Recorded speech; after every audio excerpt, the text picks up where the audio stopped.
They warned me not to remove my translator collar.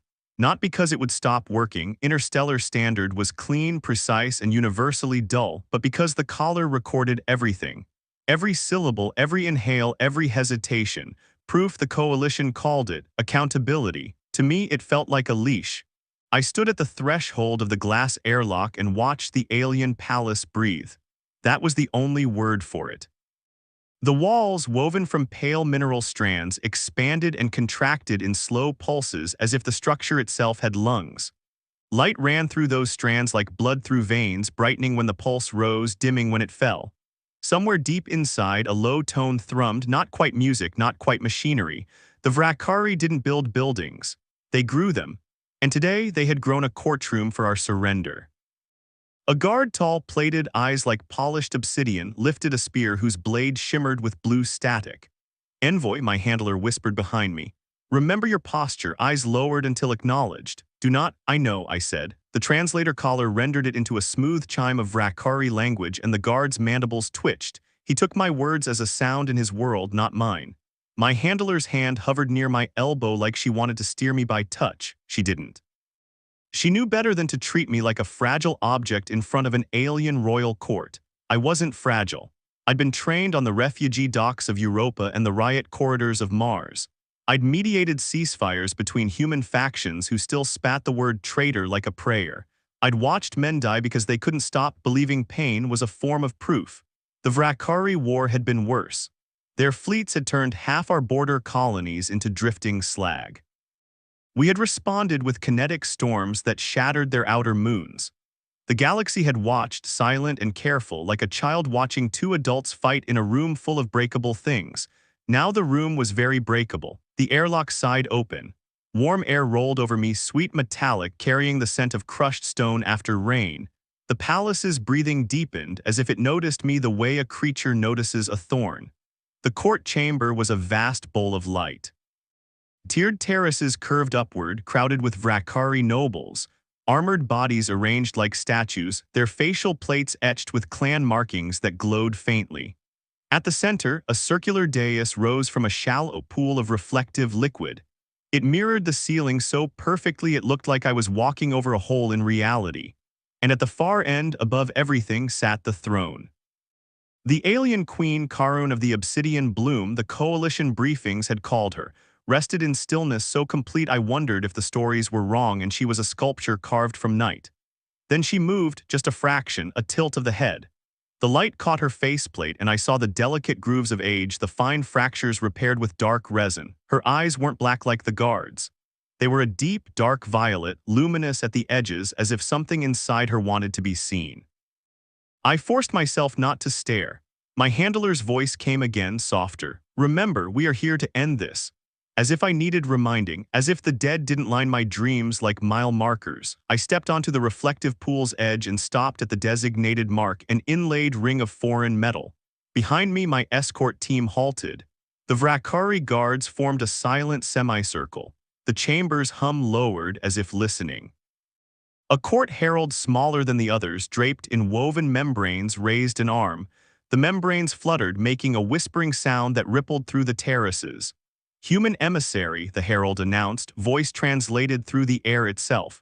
"State your name, lineage, and purpose." I'd practiced the phrasing 100 times. Every syllable had been vetted by linguists and diplomats, loaded with respect but not submission.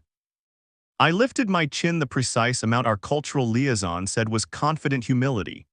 "My name is Elias Hart," I said, "envoy of the Coalition Assembly. I come under the white signal of parley to negotiate peace and to speak for those who cannot." The translator collar turned it into Vrakari chimes, layered, harmonic, almost beautiful. The court murmured, a shiver of plates and whispers and tapping claws. The queen did not move. The herald's membranes fluttered again.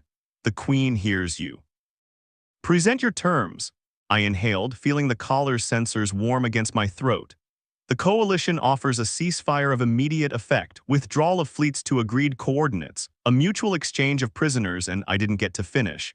The queen's eyes widened, not dramatically. Vrakari faces didn't allow for human theatrics, but the shift was unmistakable. Her violet pupils contracted to narrow slits. Her entire body locked as if an invisible hand had gripped her spine. In that same moment, the palace's breathing stuttered.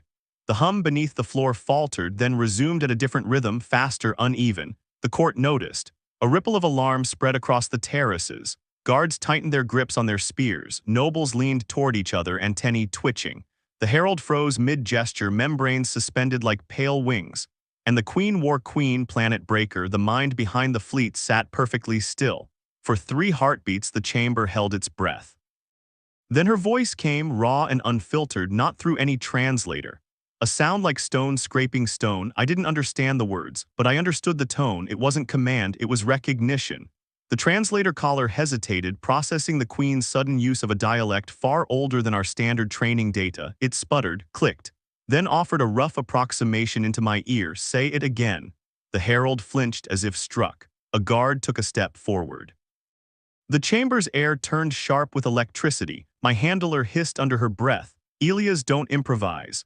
But the Queen's eyes hadn't left me. They were fixed on my throat, on the collar, on the place where my voice became theirs. Envoy Hart, the Queen repeated, this time in interstellar standard so clean it sent a chill down my arms. Her pronunciation was flawless, too flawless, like she'd practiced alone. Say the first line again. I felt every gaze in the chamber converge on me. Human and Vrakari alike. My escort team stiffened, ready for violence. I should have deferred. I should have asked for clarification, requested protocol, bought time. Instead, something in the Queen's stare pinned me. Not fear. Vrakari didn't fear easily, but the kind of shock that turns the world into a single impossible detail. My throat went dry. I swallowed, then spoke carefully.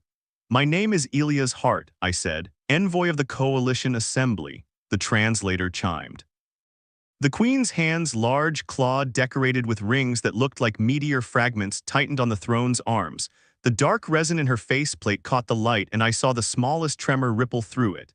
No, she whispered, not that. Her voice softened, almost unguarded. The other line, she said, the one you spoke before you knew you stood in a court. I blinked. I hadn't spoken anything else, not aloud. Then I remembered, in the airlock, my handler had corrected me. I'd replied without thinking. I know, 2 simple words. I felt my handler's fingers brush my sleeve, warning. Her eyes were wide, a silent plea. Do not. The Queen leaned forward. Say it, she demanded, and the chamber's hum rose in sympathy like the palace itself wanted the sound. My pulse hammered. 2 words couldn't be dangerous, unless they weren't just words, unless they were a key. I lifted my head.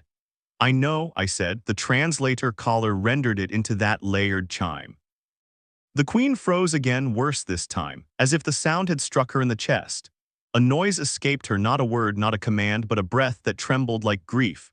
The court erupted. Guards shouted in Vrakari, spears lifted. The herald shrank back. Nobles hissed, their voices a storm of confusion. My escort team moved as one, forming a protective wedge around me. Someone behind me, human, clicked a safety off. My handler grabbed my arm.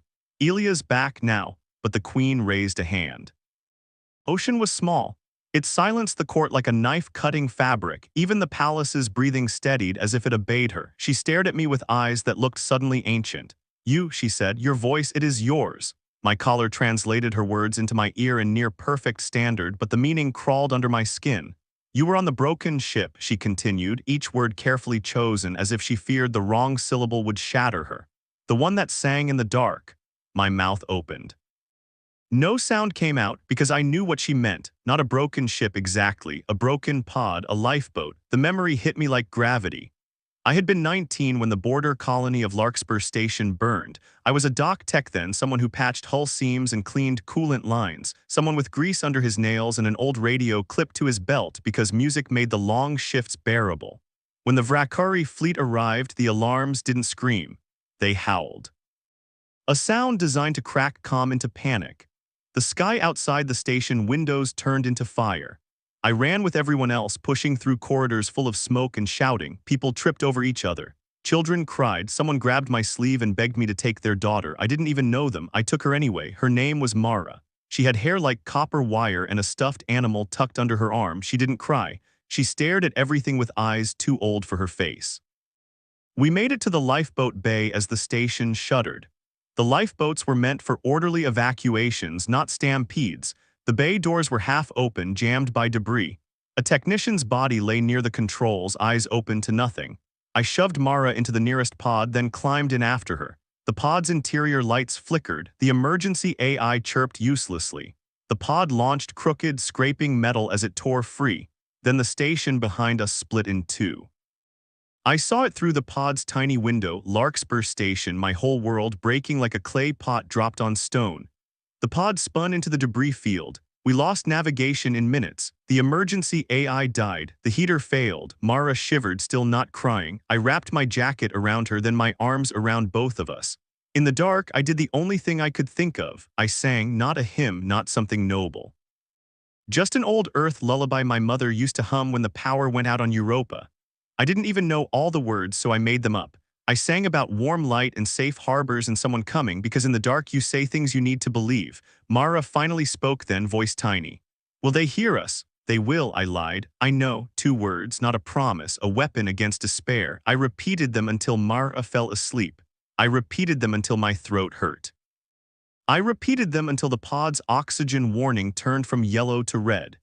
And then when I had almost accepted that the dark would be our grave, there was a shadow outside the window, not a rescue ship, a Vrakari skiff. My blood had turned to ice. The skiff latched onto our pod like a predator biting prey. The hatch peeled open. Alien faces stared in, armored and unreadable. I raised my hands, trying to shield Mara, trying to be brave enough to die well. One of the aliens stepped forward. Not a soldier, she wore no battle markings. Her armor was smoother, darker, and her eyes, violet, held a strange flicker of uncertainty. She looked at Mara, then she looked at me, and she said something in a language I didn't understand. But her voice, stone against stone, was gentle. I didn't know then that I was staring at a princess. I didn't know then that the war would make her a queen. I only knew that she reached into the pod, touched Mara's forehead with a careful claw, and whispered a sound that my translator collar today could almost translate as sleep. Then she turned to me, and she listened. I was still singing. Not because I wanted to, because stopping felt like dying. Her violet eyes fixed on my mouth, on the shape of my words. When I reached the line, they will, I know, she flinched, just a little, as if something inside her remembered what hope sounded like. Then her guards dragged me out. They separated me from Mara. I fought. I screamed. I tried to bite one of them. They stunned me.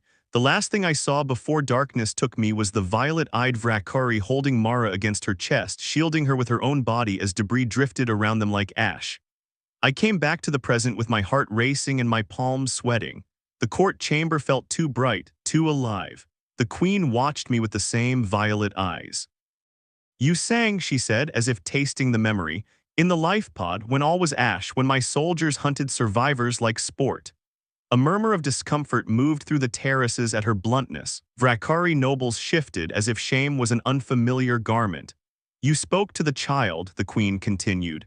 You told her, she closed her eyes, and when she opened them again the violet was wet. Vrakari did not cry, the briefing said. Yet here was the ruler of a warlike empire, her gaze shimmering with something dangerously close to tears. I know, she whispered. You said it like an oath. My handler's grip tightened on my arm. Elia's, she breathed, terrified. What is she talking about? I could barely hear her. My mouth moved on its own. Mara, I said, voice cracking. A hush fell so deep I could hear the palace's pulse. The queen's head lifted sharply. You remember her name, she said. I swallowed, pain thick in my throat. I never forgot. For a long moment she didn't speak. The court waited, tense as drawn wire. Then the queen turned her gaze to the terraces. My court, she said, voice steel again, you will hear what I have hidden. The nobles stiffened. A guard took a cautious step as if unsure whether he should stop her. The queen's claws tightened on the throne. When the war began, she said, I was not queen, I was heir. I obeyed my mother, I obeyed our counsels. I told myself obedience was strength. She looked back at me. Then I found a human child in the ruin, a child my soldiers would have discarded. A hiss ran through the court, anger, fear, disbelief. The queen raised her hand again, silencing them. I took her, she said simply. I hid her. I learned your language through her eyes, through her questions, through her songs. My escort team's leader stiffened. Your Majesty, he said cautiously, are you saying you— I am saying, the queen cut in, that I have kept an enemy child alive in my palace for years. The chamber erupted again, louder. Nobles rose, guards shouted. The herald's membranes flared in panic. My handler whispered, this is impossible. And yet the queen sat unflinching, letting the storm rage until her palace's hum rose like thunder.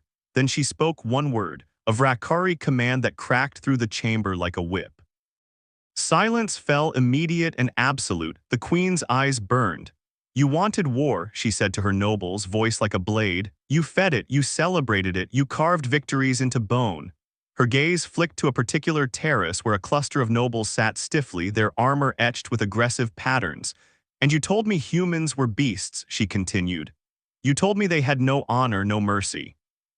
Yet in the dark of a broken pod, a human sang to keep a child alive, and he did not know anyone listened. The nobles did not move, some looked away. The queen's voice softened, and that softness was more terrifying than rage. The child you slaughtered her world to destroy, she said, became my measure. My chest tightened. I could barely breathe. Mara, I whispered again. The queen's gaze held mine. She lives, she said. The words hit me so hard my knees almost buckled. My handler caught my elbow. Elias, she lives, the queen repeated, and her voice trembled. And she is why I froze when I heard you, because she spoke of you like a myth, the human who sang in the dark, the voice that promised rescue. My throat burned. Where is she? I demanded before I could stop myself. A ripple of shock moved through the court at my insolence. Spears lifted. My escort team tensed. The queen raised her hand once more. Bring her, she said. The command echoed. For the first time since I entered, the queen looked. Afraid not of me, of what would happen next. Two side doors, grown from the palace wall like parted flesh, opened with a wet sigh. A figure stepped through. She was taller than I remembered because I had last seen her as a child, and memory is cruel that way. She wore a simple cloak of dark fabric, not armor, and her hair, still copper but now braided with thin metallic threads, caught the light like fire. Her face was human. Her eyes were not. They were a startling, luminous violet at the edges. Half-blood? No, that was impossible. Unless, no, not half-blood, something else. Something the Vrakari had done. She walked slowly as if the room's attention weighed on her. Her gaze swept the terraces, the guards, the spears, the alien faces. She looked at the queen, and there was a complicated softness there, love, resentment, gratitude, fear. Then she looked at me, and the entire palace seemed to hold its breath. I saw her throat move as she swallowed. I saw her hands tremble at her sides. Then she spoke. Not an interstellar standard. In the lullaby language of the lifeboat, my language. Elias, she said, my vision blurred. Mara, I whispered, and my voice broke on her name like a wave breaking on shore. She took one step forward, then another, as if testing whether the floor would betray her.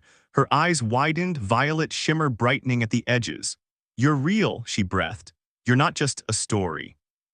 I tried to move toward her, but my handler and escort instinctively held me back. Protocol, danger, the knives of politics. The queen watched us like someone watching the edge of a cliff. Mara, I said louder, forcing my voice to steady, I tried to find you. They told me no one survived. They told me. Mara's lips tightened. They told you the truth, she said. No one survived Larkspur, not really. She looked up at the terraces, her gaze sharp. Your war made sure of that. A hiss moved through the nobles.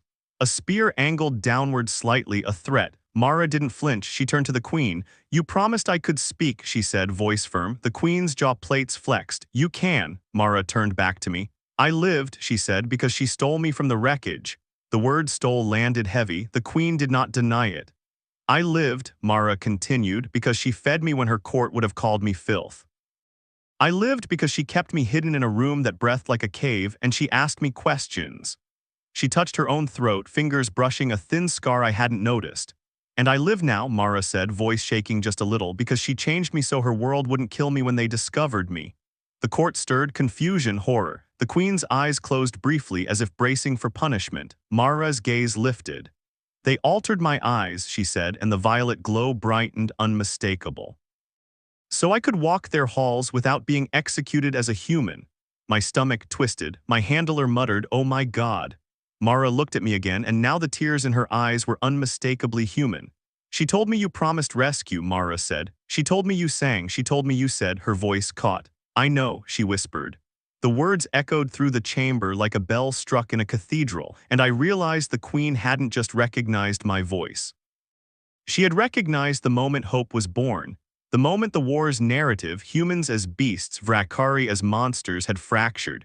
The queen stood, the court stiffened, guards knelt, nobles lowered their heads. She descended the steps of her throne slowly, deliberately, armor whispering against itself. She stepped onto the reflective pool, and the palace's hum deepened, reverent. When she reached Mara, she did something that made half the court gasp. She removed one of her rings, dark meteor metal, and placed it gently into Mara's hands. A symbol, a declaration. Then she turned to me. Envoy Hart, she said, voice loud enough to fill every terrace, you came to negotiate peace. I will give you a truth instead. My collar warmed as it recorded. The war will not end with boundaries, the Queen said. It will not end with coordinates. It will end when the story changes. She gestured to Mara. This human, she said, is living proof that our hatred is built on convenient lies. A noble rose abruptly on the left terrace, armor clattering. This is treason, the noble hissed, voice translated. A human in our palace, altered, protected, you have polluted the bloom. The Queen's head snapped toward him and the air sharpened. I have done what a queen should do, she said coldly. I have protected the future from the stupidity of the past. The noble's claws flexed, then he made a mistake. He pointed at Mara, and he stepped forward too fast. A guard moved to intercept, but hesitation slowed him because the noble was high-ranking, because protocol was a chain. The noble's spear angled toward Mara's chest. My escort team surged. My handler shouted my name, and my body moved before my mind did. I lunged toward Mara, not with a weapon, with my voice. Stop, I yelled, raw and human, collar chiming and failing to soften the desperation. The sound tore through the chamber. The noble froze, startled. The Queen did not. She moved like a storm, one step impossibly fast, and her clawed hand struck the spear shaft aside. The blade skittered harmlessly across the reflective pool, sending ripples through the mirror surface. Then the Queen grabbed the noble by the throat plates and lifted him off the ground. Her voice thundered. This, she said, is why we bleed. The noble struggled, claws scraping her arm. The Queen held him there for all to see. For generations, she said, we have mistaken cruelty for strength. She glanced at me, and in that glance was something I didn't expect, apology. Then she looked back at her court. I will not be ruled by fear, she said, not mine, not yours. She released the noble with a shove that sent him stumbling to his knees. Guards, she said, remove him, strip his rank, he will live to learn restraint. The guards moved instantly, dragging the noble away. No one protested, no one dared. Silence returned, trembling. Mara stood very still, hands clenched around the ring the Queen had given her. She looked at me like she was trying to memorize my face in case it vanished again. I reached out slowly, palms open. Mara, I said softly, I'm here, she swallowed. Why did you come? The question was so simple it nearly broke me. Because I'm tired, I admitted. Because I've seen enough graves, because if peace is possible, it has to start somewhere. Mara's gaze flicked to the Queen, then back to me.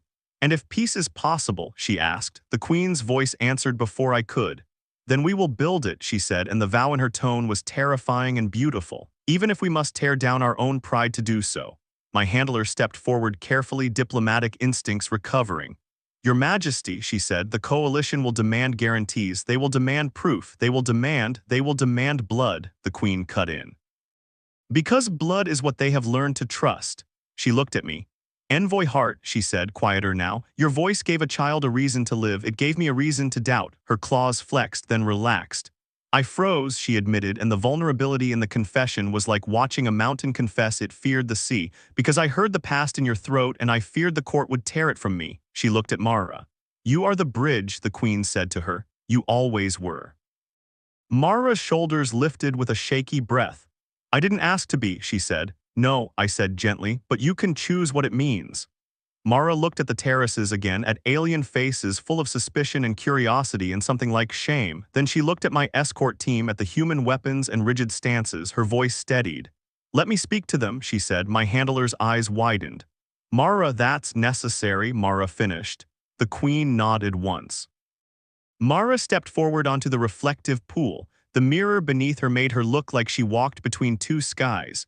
She lifted her chin, not humble, not submissive, just honest.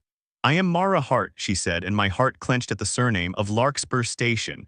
I am also Mara of the Obsidian Bloom because I have eaten your food and learned your words and listened to your palace breathe at night. The court murmured, unsettled. Mara continued, voice rising. I have seen humans call you monsters, she said. I have seen Vrakari call humans vermin, and I have lived long enough to know both are lazy. A ripple of discomfort. She pointed first at the nobles, then at my escort team. You want a war that makes sense, she said. A war where the other side is simple, a war that gives you permission. Her eyes flashed violet. But I exist, she said, and I ruin your simplicity. She turned to the Queen. She saved me, Mara said, voice tight. Not because it was strategic, not because it was merciful in a way that looked good. She saved me because, Mara swallowed. Because she heard a human voice promise hope, she said, and she wanted that hope to be true. The palace's hum deepened as if the building itself agreed. Mara faced the court again. If you want peace, she said, then stop asking for it to be clean. The words hung, then she looked directly at me. And you, she said softly, stop thinking you failed because you lost me. My throat tightened. Mara, I survived, she said, and now you're here, so maybe your promise didn't break, maybe it just took longer, she inhaled. I know, she whispered again, and this time it wasn't a child's plea, it was a choice. The queen turned back to the herald. Record this, she commanded. Transmit it to the coalition under open verification. The child lives, the queen confesses, the court witnesses. The herald's membranes fluttered, trembling. Yes, Majesty. My handler stared at me like the universe had gone off script. This changes everything, she murmured. Yes, I said, because for the first time since the war began, the story had shifted, and stories were the only things that ever truly ended wars. Hours later, when the court had been dismissed into stunned silence and the first draft of ceasefire terms had been rewritten with shaking hands, I stood in a quiet corridor grown from pale mineral strands. The palace's breathing here was softer, like it slept. Mara stood beside me holding a cup of something warm and bitter. You still sing? She asked, not looking at me. I smiled faintly. Only when I think no one's listening. Mara's lips twitched. She listened. She did, I said. Mara glanced down the corridor where the queen had disappeared, alone, armor heavy with what she'd revealed. She's not what they say, Mara said quietly. No, I agreed. Neither are we. Mara's violet-edged eyes studied my face. Will they accept it? She asked. Peace. I thought of the coalition assembly of politicians who would turn truth into leverage, of generals who measured victory in bodies, of grieving families who wanted someone to pay. I don't know, I admitted. Mara's fingers tightened around her cup, then she lifted her chin. I do, she said. I looked at her. She met my gaze, and her voice carried the steady certainty of that old lifeboat promise, changed, matured, sharpened into something unbreakable. Because if they don't, she said, we'll make them hear the story anyway. Somewhere in the palace, a low hum rose, almost like a chord, like a building breathing, like a world trying to learn a new rhythm. And in that quiet, with war still smoldering beyond the walls, I understood what the queen had meant. Peace wasn't a treaty. It was a decision made again and again, even when fear begged you to stop. Mara looked at me, and for the first time since Larkspur burned, the ache in my chest loosened. Elias, she said softly. Yeah, she smiled, small, fierce, real. I know, she said, and this time I believed it. But the ceasefire transmission didn't just reach the coalition, it reached the front lines, and one Vrakari warlord decided the Queen's human bridge was a threat that had to be erased before dawn.